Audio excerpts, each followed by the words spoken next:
અબ્બી હાલ હજુ આવી અલી બોલ સિટીમાં ગઈ હતી. અમારા દિયરના લગ્ન છે ને તો ગિફ્ટ લેવા માટે ગયા હતા. શું લીધું એમ? પેરાશૂટ લીધું અમે એના માટે. શું પેરાશૂટ કેમ લીધું? પહાડ ઉપરથી ધક્કો મારે પેરાશૂટ ખુલી જાય મારા દિયર બચી ના જાય.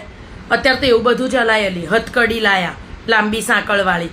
મેં જ્યારે તું હનીમૂન ઉપર અને પહાડો ઉપર લઈ જાય ને એક તારે બાંધવાની ને એક એને બાંધવાની લઈને જ મરજે લુચ્ચીને. અમે ના જ પાડી કે વાંઢો મર. બધી મેં મારા જેવી હારી ના હોય. તારો ભાઈ હજુય જીવતો છે. વિચાર આવા કૂતરા જેવા સ્વભાવમાં.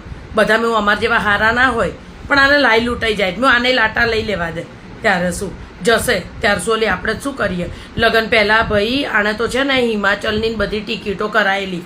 પછી આ શિયાળીના કારસ્તાન જોયા ને લુચ્ચીના એટલે કેન્સલ કરાવી દીધી. મેં ક્યાંય નથી જવું. અંબાજી દર્શન કરીને પાછો આવતો રહેજે. ત્યાંથી જ માતાજી બી બચાવી લેશે. પહાડો ઉપર તો કોઈ ભગવાન ના હોય. નવરી ના પડ્યો રહેજે. મેં બધા